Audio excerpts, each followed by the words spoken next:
Good morning.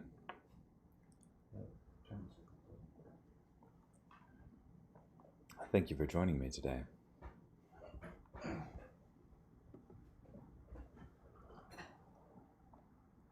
Today we'll be in 2 Samuel, chapter 18, verse 1, through chapter 19, verse 10.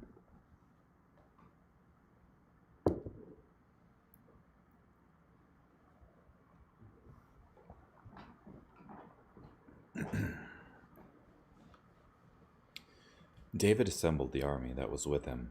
He appointed leaders of thousands and leaders of hundreds. David then sent out the army, a third under the leadership of Joab, a third under the leadership of Joab's brother Abishai, son of Zeruiah, and a third under the leadership of Ittai the Gittite. The king said to the troops, "I too will indeed march out with you." But the soldiers replied, "You should not do this, for if we should have to make a rapid retreat, they wouldn't be too concerned about us. Even if half of us should die, they wouldn't be too concerned about us. But you are like 10,000 of us, so it is better if you remain in the city for support." Then the king said to them, "I will do whatever seems best to you." So the king stayed beside the city gate, while all the army marched out by hundreds and by thousands. The king gave this order to Joab, Abishai, and Ittai: "For my sake, deal gently with the young man Absalom." Now the entire army was listening when the king gave all the leaders this order concerning Absalom. Then the army marched out to the field to fight against Israel. The battle took place in the forest of Ephraim. The army of Israel was defeated there by David's men. The slaughter there was great that day. 20,000 soldiers were killed. The battle there was spread out over the whole area, and the forest consumed more soldiers than the sword devoured that day. Then Absalom happened to come across David's men. Now as Absalom was riding on his mule, it went under the branches of a large oak tree. His head got caught in the oak, and he was suspended in midair, while the mule he had been riding kept going. When one of the men saw this, he reported it to Joab, saying, "I saw Absalom hanging in an oak tree." Joab replied to the man who was telling him this, "What? You saw this? Why didn't you strike him down right on the spot? I would have given you 10 pieces of silver and a commemorative belt."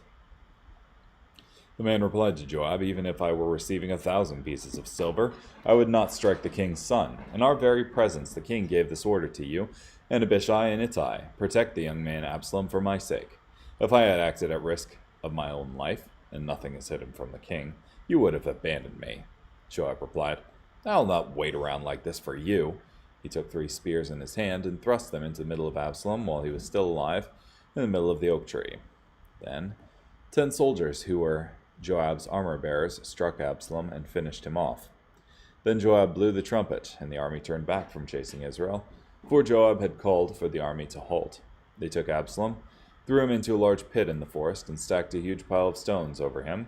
In the meantime, all the Israelite soldiers fled to their homes. Prior to this, Absalom had set up a monument and dedicated it to himself in the king's valley, reasoning, "I have no son who will carry on my name." He named the monument after himself, and to this day it is known as Absalom's Memorial. Then Ahimaaz, the son of Zadok, said, "Let me run and give the king the good news that the Lord has vindicated him before his enemies."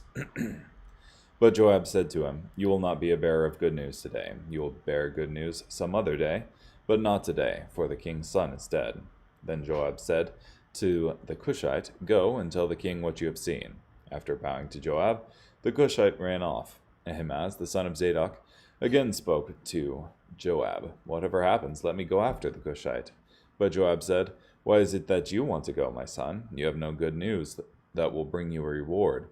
But he said, "Whatever happens, I want to go." So Joab said to him, "Then go." So Ahimaaz ran by the way of the Jordan plain, and he passed the Cushite. Now David was sitting between the inner and outer gates, and the watchman went up to the roof over the gate at the wall. When he looked, he saw a man running by himself. So the watchman called out and informed the king. The king said, "If he is by himself, he brings good news." The runner came ever closer. When the watchman saw another man running, the watchman called out to the gatekeeper, "There is another man running by himself." The king said, This one also is bringing good news." The watchman said, "It appears to me that the first runner is Ahimaaz, son of Zadok." The king said, "He is a good man, and he comes with good news."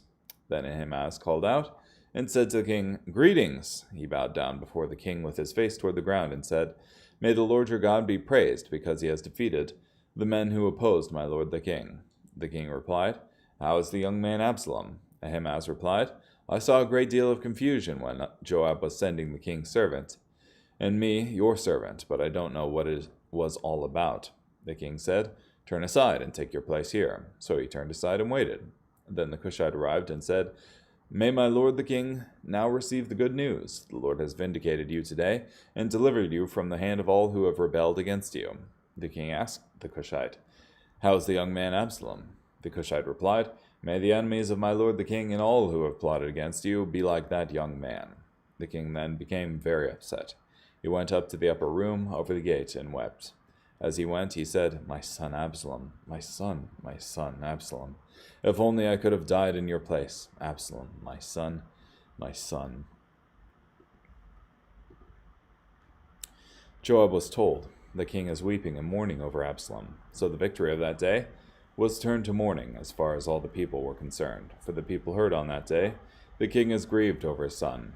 That day the people stole away to go to the city, the way people who are embarrassed steal away in fleeing from battle. The king covered his face and cried out loudly, "My son Absalom, Absalom, my son, my son." So Joab visited the king at his home. He said, "Today you have embarrassed all your servants who have saved your life this day, as well as the lives of your sons, your daughters, your wives, and your concubines. You seem to love your enemies and hate your friends, for you have as much as declared today that leaders and servants don't matter to you. I realize now that if Absalom were alive, and all of us were dead today, it would be all right with you. So get up now, and go out and give some encouragement to your servants. For I swear by the Lord that if you don't go out there, not a single man will stay here with you tonight. This disaster will be worse for you than any disaster that has overtaken you from your youth right to the present time." So the king got up and sat at the city gate. When all the people were informed that the king was sitting at the city gate, they all came before him. But the Israelite soldiers had all fled to their own homes. All the people throughout the tribes of Israel were arguing among themselves, saying, "The king delivered us from the hands of our enemies. He rescued us from the hand of the Philistines, but now he has fled from the land because of Absalom. But Absalom, whom we anointed as our king, has died in battle. So now, why do you hesitate to bring the king back?"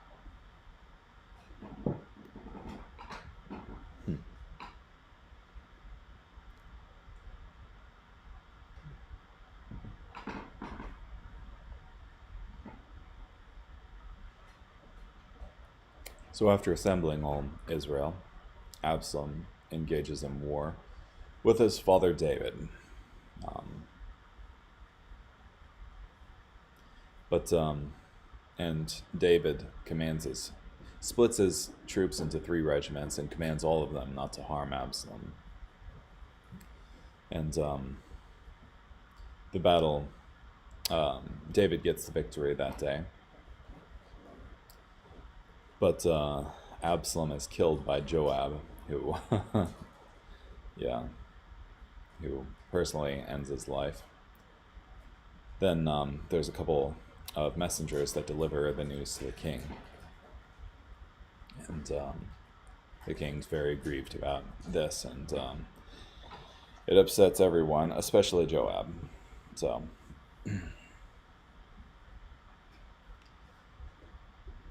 yeah.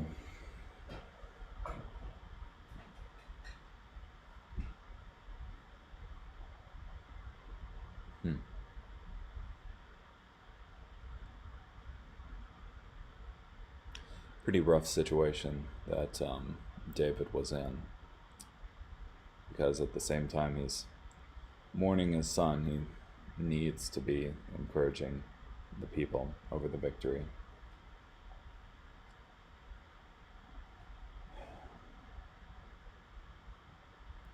And I guess I could see more of where Joab is coming from this morning, because they end up killing 20,000 troops in the middle of this. So it's like 20,000 people are dead because of Absalom's revolt here. And especially since the king hasn't been known to punish his sons in the past. What would have happened if he had brought him back? Oh, everything's fine now again. So, I don't know. It's screwed up situation, which we tend to keep finding ourselves in. So, carrying on, John chapter 20, verses 1 through 31. Now very early, on the first day of the week, while it was still dark, Mary Magdalene came to the tomb and saw the stone had been moved away from the entrance. So she went away, running to Simon Peter and the other disciple whom Jesus loved, and told them, "They have taken the Lord from the tomb, and we don't know where they have put him." Then Peter and the other disciple set out to go to the tomb. The two were running together, but the other disciple ran faster than Peter and reached the tomb first. He bent down and saw the strips of linen cloth lying there, but he did not go in. And then Simon Peter, who had been following him, arrived and went right into the tomb. He saw the strips of linen cloth lying there, and the face cloth which had been around Jesus' head, not lying with the strips of linen cloth, but rolled up in a place by itself. Then the other disciple, who had reached the tomb first, came in, and he saw, and believed. For they did not yet understand the scripture that Jesus must rise from the dead. So the disciples went back to their homes. But Mary stood outside the tomb weeping. And as she wept, she bent down and looked into the tomb, and she saw two angels, in white, sitting where Jesus' body had been lying, one at the head and one at the feet. They said to her, "Woman, why are you weeping?" Mary replied, "They have taken my Lord away, and I do not know where they have put him." When she had said this, she turned around and saw Jesus standing there, but she did not know that it was Jesus. Jesus said to her, "Woman, why are you weeping? Who are you looking for?" Because she thought he was the gardener, she said to him, "Sir, if you have carried him away, tell me where you have put him, and I will take him." Jesus said to her, "Mary." She turned and said to him in Aramaic, "Rabboni," which means teacher. Jesus replied, "Do not touch me, for I have not yet ascended to my Father. Go to my brothers and tell them, I am ascending to my Father and your Father, to my God and your God." Mary Magdalene came and informed the disciples, "I have seen the Lord," and she told them what Jesus had said to her. On the evening of that day, the first day of the week, the disciples had gathered together and locked the door of the place, because they were afraid of the Jewish leaders. Jesus came and stood among them and said to them, "Peace be with you." When he had said this, he showed them his hands and his side. Then the disciples rejoiced when they saw the Lord. So Jesus said to them again, "Peace be with you. Just as the Father has sent me, I also send you." And after he said this, he breathed on them and said, "Receive the Holy Spirit. If you forgive anyone's sins, they are forgiven. If you retain anyone's sins, they are retained." Now Thomas, called Didymus, one of the 12, was not with them when Jesus came. The other disciples told him, "We have seen the Lord." But he replied, "Unless I see the wounds from the nails in his hands, and put my fingers into the wounds from the nails, and put my hand into his side, I will never believe it." 8 days later, the disciples were again together in the house, and Thomas was with them. Although the doors were locked, Jesus came and stood among them and said, "Peace be with you." Then he said to Thomas, "Put your finger here and examine my hands. Extend your hand and put it into my side. Do not continue in your unbelief, but believe." Thomas replied to him, "My Lord and my God." Jesus said to him, "Have you believed because you have seen me? Blessed are the people who have not seen and yet have believed."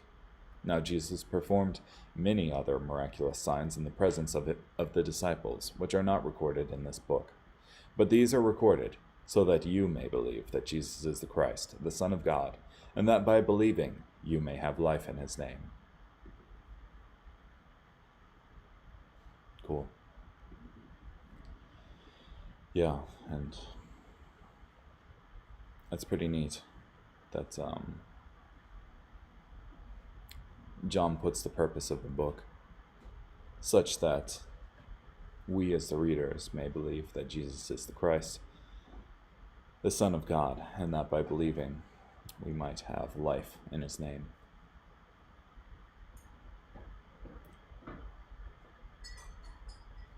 Yeah.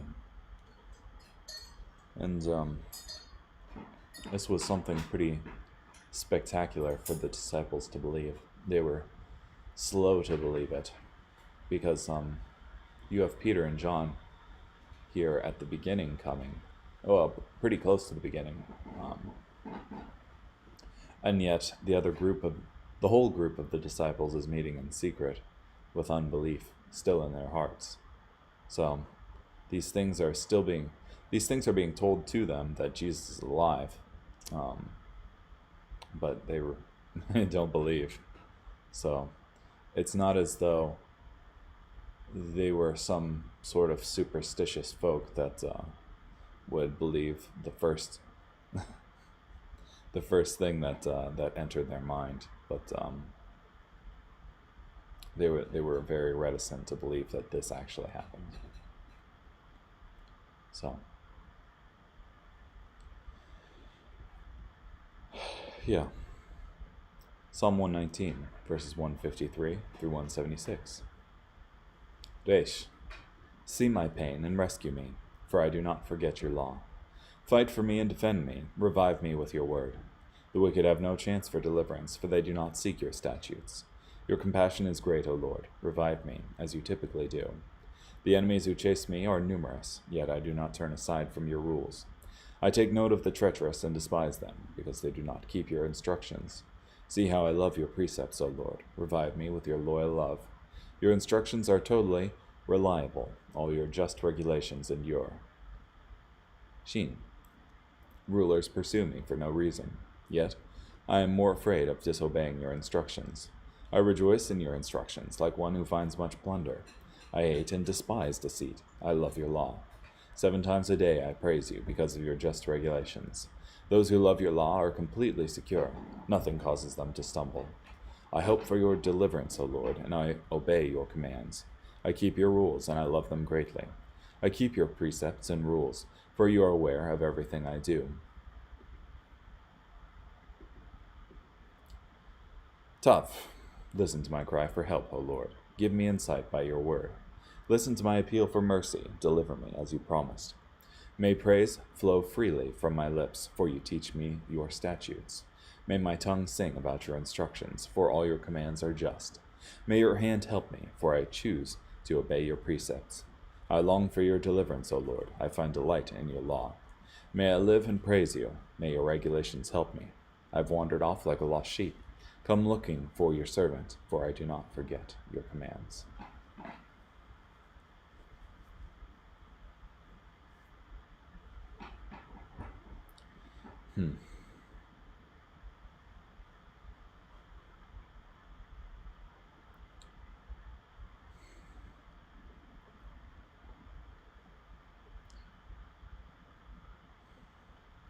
At the beginning, um, I'm wondering if this is imprecatory or not. That is, a psalm that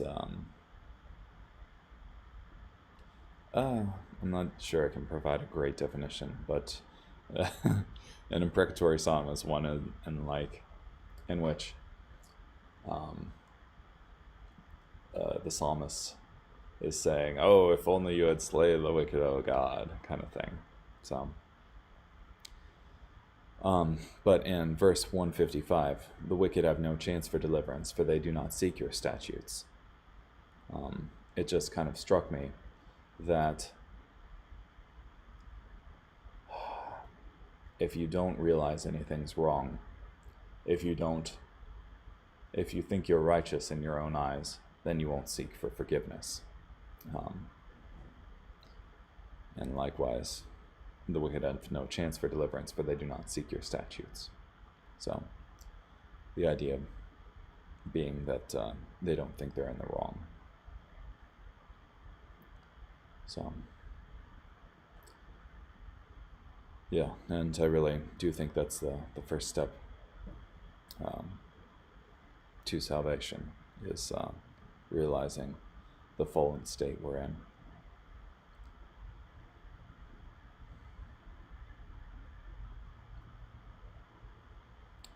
Also, And verse 171, may praise flow freely from my lips, for you teach me your statutes. I pray that we will be thankful today. And finally, Proverbs chapter 16, verses 14 and 15. A king's wrath is like a messenger of death, but a wise person appeases it. In the light of the king's face there is life, and his favor is like the clouds of the spring rain. Cool.